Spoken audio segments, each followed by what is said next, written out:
Hello, hello, bonjour tout le monde. Alors, je suis super heureuse. Je me prépare à partir au monastère de Davina, qui a ouvert ses portes hier et aujourd'hui. Et j'avais prévu d'y aller ces derniers temps. Ça fait un petit moment que j'y pense, plus d'une année en fait, depuis qu'elle a fait les émissions avec Lilou, de ce havre de paix qui a l'air mais tellement waouh. Et donc là, il y a une ouverture du monastère pendant 2 jours. Donc là, je m'apprête à partir. Donc bien sûr, je vous ferai un feedback après. Je pense que ce lieu va être complètement ressourçant, mais aussi il arrive à un moment d'un cadeau dans ma vie où j'ai eu une semaine vraiment, vraiment particulière. Et je vous ai posté une vidéo sur le Tao du couple et sur la, la blessure, enfin les blessures en général liées au couple, à une masterclass que j'ai faite hier soir avec Charlotte de Silgui. Et je vous avais fait une autre vidéo où je vous parlais de ces masterclass et de ce qu'elle propose et de ses accompagnements et de ses formations sur l'alchimie. Et je vous avais expliqué que l'alchimie, c'est complètement lié au 8, au nombre 8, qui est mon chemin de vie, et qui est aussi lié à cette année 2024, qui est une année en 8, puisque 4 plus 2 plus 2 égale 8, en année universelle. On est complètement dans ces énergies-là en ce moment. Vous allez me dire quel est le rapport. Le rapport, c'est que, évidemment, moi j'ai été baptisée à la base chrétienne, mais ensuite pendant toute une partie de ma vie, je me suis intéressée au bouddhisme et dans cette quête de sens et dans cette quête spirituelle, parce que n'oublions pas que j'ai aussi une mission, je suis chemin de vie 8, mais j'ai une mission spirituelle en 7. Le 7, c'est la spiritualité, c'est la quête de sens, c'est la connaissance, les apprentissages et aussi les enseignements et les enseignants. Euh, pendant toute une partie, j'ai parrainé aussi un petit enfant dans un monastère au nord de l'Inde, de réfugiés tibétains, qui s'appelle Sonam Ling. J'en profite pour parler de l'association. Pour les gens que ça intéresse, où on aide depuis quelques années, il y a aussi des petites filles, ces enfants qui ont été réfugiés dans ce monastère, à avoir de l'éducation, des cours, de la nourriture, un toit, etc. L'association va chaque année sur place, c'est dans le nord du Ladakh. Voilà. Et puis j'ai continué à faire mon bout de chemin, plus globalement, spirituellement, sans m'attacher vraiment à une religion. J'ai gardé bien sûr le bouddhisme plus comme une philosophie et je me suis ouvert à beaucoup d'autres choses, sans justement vouloir rentrer dans aucun dogme, aucune religion. Euh, Ces dernières années, j'ai eu des périodes de vie très difficiles suite à ce passage, comme on parle d'éveil, mais moi je dirais de niveau de conscience en fait, hein, du soi. J'ai dû travailler sur beaucoup de blessures, j'ai fait 2 nuits de l'âme, etc. Ça, je vous en parle. C'est pour ça que je suis tout à fait à même de vous accompagner dans ce travail-là, parce que je l'ai vécu moi-même. Hein, c'est ça le mentorat. Hein, on parle de coaching, etc. Mais ça va être surtout du mentorat, parce que le mentorat, on enseigne quelque chose que l'on a, enfin on enseigne. On partage, puisque c'est plus, je le vois plus comme du partage, hein, parce que personne n'a de vérité infuse, mais en tout cas on partage et on essaye d'accompagner les autres par rapport à quelque chose qu'on a vécu soi-même. Et je trouve ça logique en fait, hein, parce que se faire accompagner par quelqu'un qui n'a pas vécu ce qu'on a vécu, ben, je pense que c'est déjà qu'on a chacun notre prisme, même en tant que thérapeute. Euh, voilà.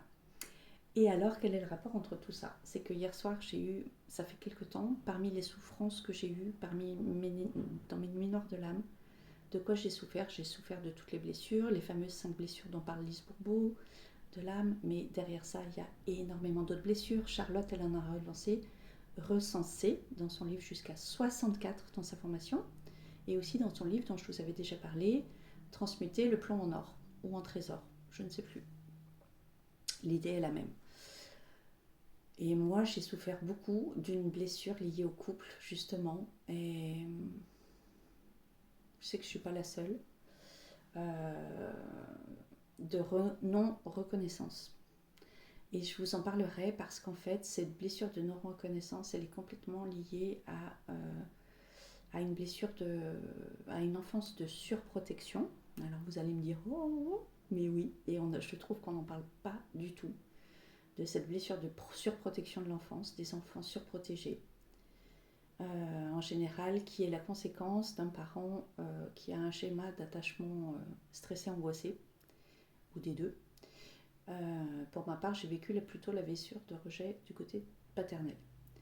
Cette blessure de surprotection, pour moi, elle est complètement liée à la reconnaissance que j'ai cherchée toute ma vie, que je ne me suis pas accordée moi-même, et à cette quête dans le regard de l'autre.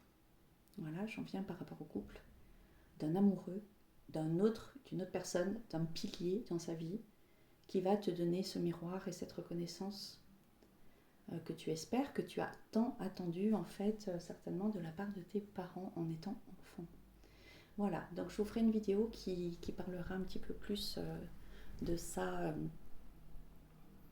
Ça va faire même la base d'une formation, d'un accompagnement pour les personnes qui, eux aussi, ont souffert de ça. Parce que oui, on peut souffrir de la surprotection.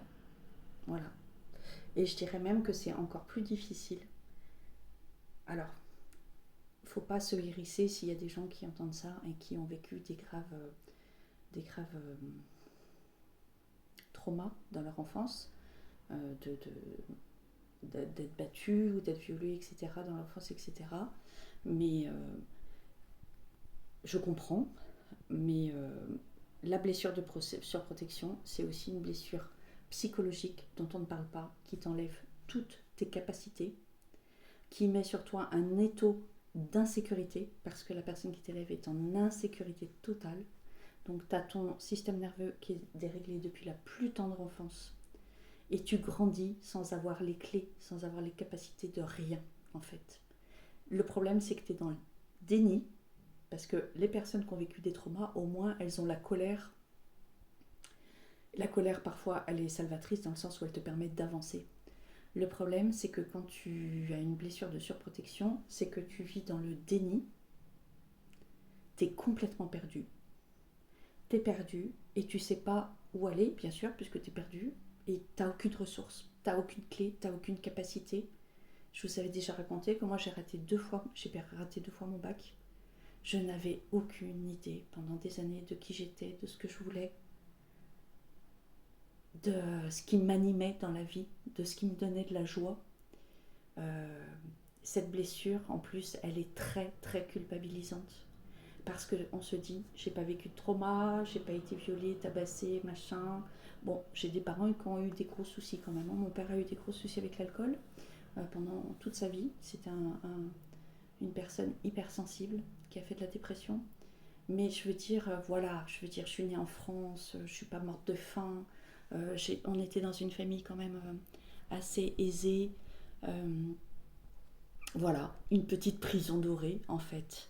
Et bien sûr, il y a beaucoup de gens dans le jugement qui diraient non mais, et d'ailleurs je ne me le suis pas autorisé pendant des années, qui diraient mais cette pauvre petite fille, qu'est-ce qu'elle a comme problème dans la vie quoi. Eh bien si, on peut avoir, je veux dire, des souffrances, l'âme est en peine aussi avec une blessure de surprotection.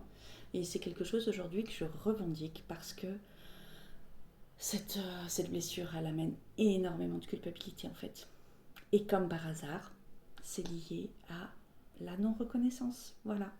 Parce qu'on ne se reconnaît pas soi-même. Voilà. On ne s'autorise pas à voir cette blessure. On ne s'autorise pas à voir notre peine. J'ai quand même dû faire un burn-out et 2 nuits noires de l'âme, 14 mois d'hôpital, une grosse blessure de cœur, pour commencer à voir mes souffrances. Enfin, pas à les voir, je les voyais déjà, je les ressentais. Je les ressentais toute ma vie au niveau de mes blessures, seulement je ne les accueillais pas. Voilà. Donc, je vais vous proposer un accompagnement qui va être aussi lié à ça. Et ça, voilà, je savais que j'aurais un déclic hier soir. Et c'est comme si ça a fait la boucle, en fait, entre la non-reconnaissance, la surprotection, toutes les blessures de l'âme, la trahison, l'abandon, le rejet, etc., etc., l'humiliation, parce que cette blessure et l'injustice, elles ont été aussi très très très présentes pour moi. Voilà, donc si vous avez des questions, comme d'habitude, vous pouvez les noter ci-dessous, me contacter par email si vous souhaitez. Si vous souhaitez réserver un soin, une étude numérologique, etc., puisque c'est pour ça que la numérologie m'a fortement accompagnée dans la connaissance de moi. C'est un des outils vraiment, pour le coup, pragmatique, parce que quand on manque de confiance en soi, quand on ne sait pas qui on est, quand on se sent perdu, quand on ne croit pas en ses valeurs, ou qu'on ne connaît pas vraiment ses valeurs. On a beau être positif dans la vie, moi j'étais pas déprimée, hein. J'étais positive, on m'a même toujours dit que j'étais même naïve, parce que j'ai toujours eu cette petite flamme divine en moi qui veut croire en l'autre. Le problème c'est qu'on croit plus dans les autres que dans soi-même, mais, mais voilà, donc il y a les soins énergétiques, il y a la numérologie, et la numérologie, pour le coup, c'est super pragmatique, et c'est carré, on peut y croire, ça fait un socle solide, une bonne base solide de confiance en soi sur laquelle on peut vraiment s'appuyer et se redresser. Voilà ce que je voulais vous partager aujourd'hui, et donc on en reviendra. Et coucou aux nouveaux abonnés, je vous fais des bisous, à bientôt.